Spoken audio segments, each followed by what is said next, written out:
هاي، أتمنى تكونوا بخير. معكم نونو.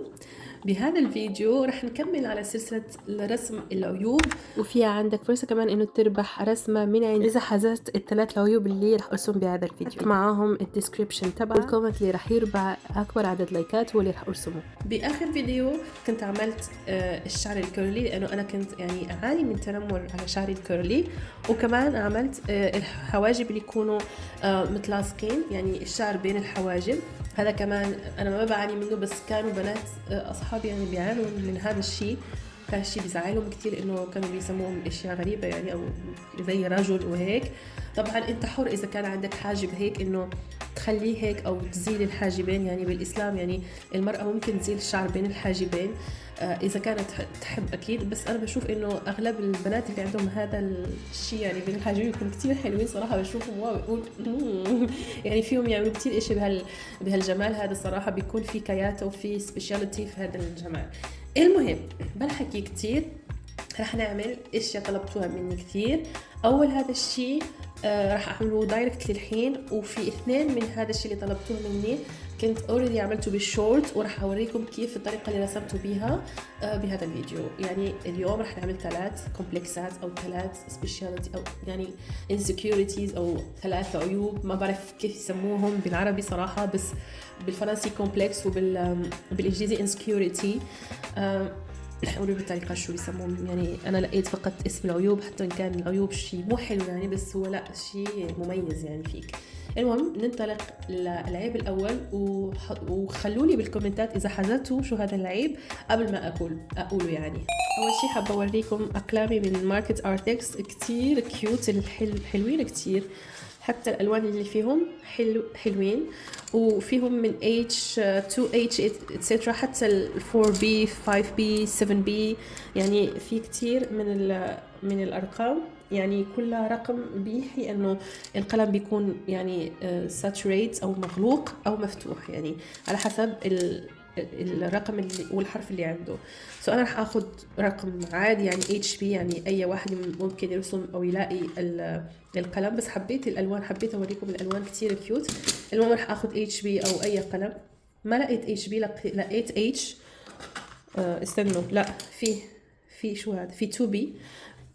يعني ما بعرف وين راح ال HP، بس المهم راح مشكلة نعمل بال 2B. التنمر مشكلة ممكن أي حدا يعني يتلقاها، مو إنه أوكي شكله مو حلو أو شي. لا، ممكن تكون شكلك بيرفكت، ما فيك ولا شي حتى يتنمروا عليك الناس، ويجي الإنسان ويتنمر عليك. وممكن ما يكون شي بالحياة، ما بعرف، بس أنت تكون أنت المتنمر. يعني هذا الشي والله يا جماعة ما هو شيء متعلق بالجمال ولا بالفيزيك ولا بأي شيء.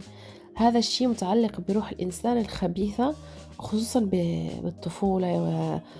يعني بيقولوا إنه الأطفال ملائكة، بس والله ما أحس، لأنه أحس إنه أغلب، مو أغلب بس ما أعرف 50% من الأطفال بيكونوا شياطين صراحة. الأفكار اللي تطيح ببالهم والأشياء اللي بيسووها يعني بزملائهم ما تتصور. إحنا الكبار ما نعملها بالشكل، ومو كلنا نعمل هذا الشيء. يعني في أشرار أكيد، بس والله الأطفال شكل ثاني، ما بيفهموا ولا ما أعرف، بس شكل ثاني. بحكي لكم قصة، إنه كانت في بنت اسمها ليلى كانت تدرس معي، وكانت هذه الليلة كتير متفوقة بدروسها ودايما تحب تقرأ الكتب. بس للأسف كانوا الزملاء اللي كانوا معانا ما كانوا شايفين فيها إلا إنها غريبة. يعني ليش غريبة؟ ما بعرف. كانوا يتنمروا عليها، ما كانوا يحبوها، كانوا يتنمروا عليها بالشكل بأسلوبها، بأنها ما تحب تلعب ألعابهم. وبالأول كانت ليلى تحاول تتجاهل الكلام والتصرفات، بس كل يوم كان يلاقوا طريقة جديدة يضايقوا فيها. يعني تفهموا؟ حتى إنه ما كان فيها عيب، هيك بيتنمروا هيك يعني فري بطريقة مجانية. يعني صار التنمر يتصاعد، وصارت ليلى ترجع البيت كتير حزنانة وما تحكي لحدا على اللي بيصير معها. وبوقت من الأوقات قررت هذه ليلى إنه لا، لازم توقف هالشي. فجمعت كل قوتها وحكت لوالدتها، يعني اللي دعمتها وقفت جنبها، وراحت ليلى لعند المرشدة الاجتماعية وحكت لها كل شي عم بيصير معاها. وبعدها المدرسة يعني اتخذت إجراءات صارمة، وصار يعني تجاه هدول الأطفال، وصار في طرد، لأنه البنت كانت يعني حرفيًا قاعدة تتراجع في مستواها الدراسي، قاعدة ما تحب تطلع للمدرسة، كان في كوارث يعني حتى إنه بحسب ما قالت لي المرشدة الاجتماعية إنه في دعوة لتنتحر، يعني شيء لهالدرجة، يعني لهالدرجة أنتم شو بكم تتنمروا على الناس؟ يا جماعة إذا كان في حدا بيتنمر ويتابعني ما تتابعني بليز، ما أحب أشوفك، لأنه ليش تتنمر على الناس؟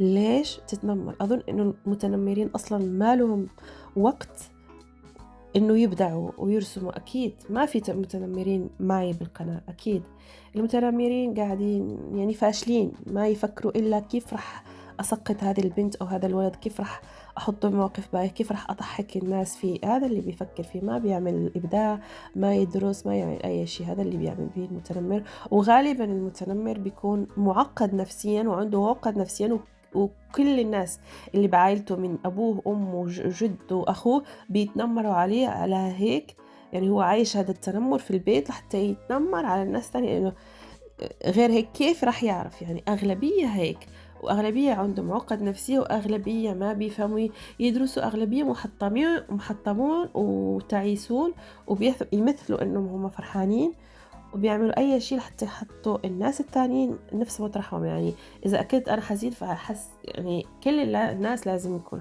يعني حزناء أو حزينون. بعدين زي ما قلت من هاليوم صار في توعية ضد التنمر، وشاركوا التلاميذ بورشات عمل عن الاحترام وقبول الآخر، ومع الوقت بلش التنمر يقل صراحة في المدرسة، وصاروا زملاء ليلى وزملائنا يحترمونا، حتى إنها قدرت تكون يعني صداقات جديدة. وهالشي خلاها تعرف إنه أحيانا لازم الواحد يحكي وما يسكت. وأنا أقول لكم يا جماعة احكوا لا تسكتوا. عارف إنه لما نكونوا صغار الأشياء اللي بسيطة بنشوفها كبيرة كثير. وبس يا جماعة، أظن إنه في الأول كنتوا تقولوا إنه هذا هو العيب، بس بعدين اتخلطت الأمور عندكم. اللي راح يحذر صح العيب الأول أكيد يحطوا بالكومنت، وزي ما قلت بأول الفيديو راح تربح معي رسمة مني لإلك، راح أبعثها لك بالإيميل، أو بعدين راح نتكلم سوا وين أبعث لك الرسمة. شو ثاني؟ راح نمر للعيب الثاني. هذا العيب كنت حطيته بشورت ورسمته بطريقة الرقمية أو بالرسم الرقمي، راح نشوفه سوا الحين.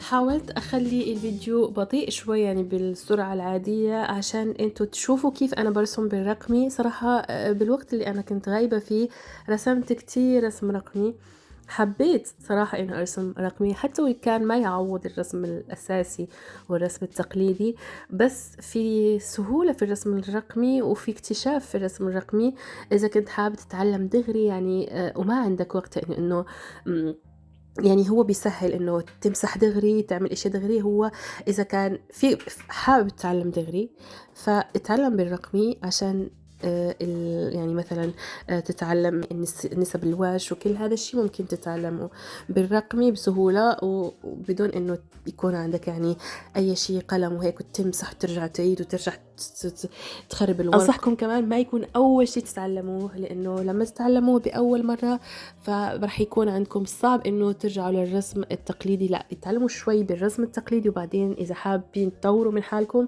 فامشوا للرسم الرقمي، ورح يكون كتير سهل. فقط تتعلموا يعني أساسيات البروجرام تبع مثلا بروكرييت أو إبيس بينت، انتو شو خلص يعني على حسب شو اللي عندكم، وبعدين رح يكون كتير سهل وكتير حلو، حتى النتيجة بتكون حلوة. تكلمت كتير، شفتوا هذه الرسمة؟ فخلي لكم بالتعليقات إنه تقولوا لي أو تحذروا لي شو هي هذه الرسمة. كتير حبيتها، أكثر رسمة صراحة حبيتها في حياتي اللي رسمتها بالرقبة هي هذه، حتى وإن كان فيها العيب أو شيء مميز. يعني لما أقول عيب لأنه ما لقيت يعني اسم ثاني بالعربي شيء يقول يعني هذا الشيء. يعني بالفرنسي أعرف زي ما قلت هو الكومبلكس، خلونا نقول كومبلكس أوكي، لأنه ما بحب أقول العيب صراحة، لأنه بالأخير مو عيب، هذه خلقة ربي والحمد لله عليها. سويا حبيته كتير. العيب الثاني راح أرسم برسم تقليدي، كمان عملته بالشورت أظن.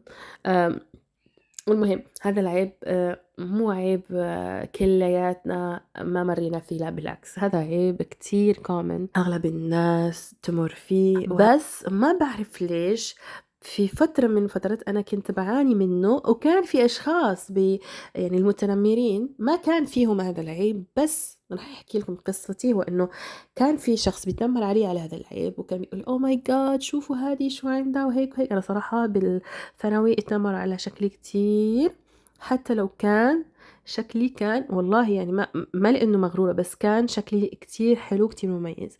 أنا بنت يا جماعة عندها ملامح عربية، ملامح جميلة الحمد لله والشكر لله زي كل البنات، وبس في نفس الوقت شقرة وشعري كيرلي ووشي أبيض.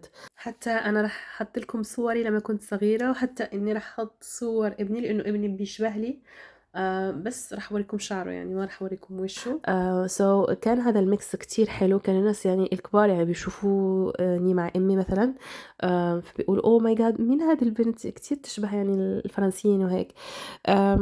يعني بس بالمدرسة زي ما قلت لكم يعني مو شرط هذا ما يعني إنه السمرة واللي شعرها أسود مو حلوة، بالعكس أنا بحب هذا الجمال يعني.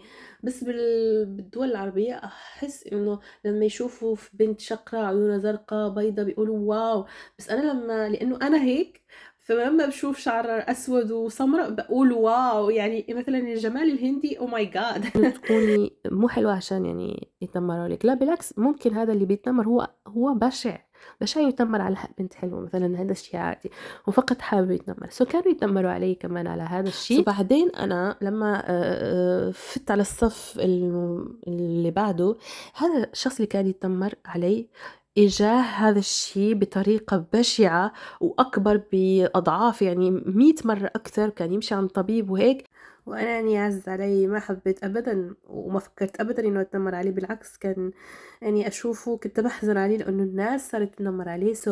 مثل ما اليوم أنت عملت شي لإنسان، فممكن الغد تنقلب يعني الموازين وترجع أنت محط الأنظار ومحط التنمر. بليز يا جماعة اللي بيتنمر ما تتنمروا حتى بالمزح، يعني مو حلوة أبدا. كونوا لبقين، كونوا مثل سيدنا محمد صلى الله عليه وسلم. وهلأ صرتوا تشوفوا هذا العيب دايركتلي لأنه ما عملته من الأول. أظن إنه كل الناس شافوه وعملوه، وهذا الشيء صراحة ما كان فيني أصلا إنه يعني أغطيه، لأنه ما كان عندي ميك اب. أمي ما كانت تشتري لي ميك اب، ما كانت تحب تشتري لي، وشكرا إلها، لأنه الميك اب خصوصا الفاونديشن وهيك يعني بيزيد الطين بلة. لا تغطوه، خلوه يرتاح، اعملوا يعني صابون مضد لهذه الأشياء، حتى إنه يعني شيء بيرمز للشباب بيرمز للطفل وبيرمز لفترة كتير حلوة من حياتنا.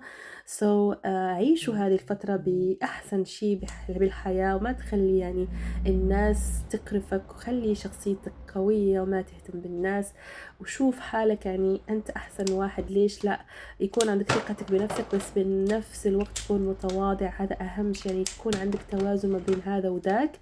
وبس يا جماعة لا تخلي أي شخص يعني يحط من قيمتك. وبس أحبكم كتير من كل قلبي، وأتمنى تجاوبوني شو هما العيوب الثلاثة اللي رسمناهم بهذا الفيديو، ونتلاقى إن شاء الله بفيديو ثاني إن شاء الله. أحبكم من قلبي، باي.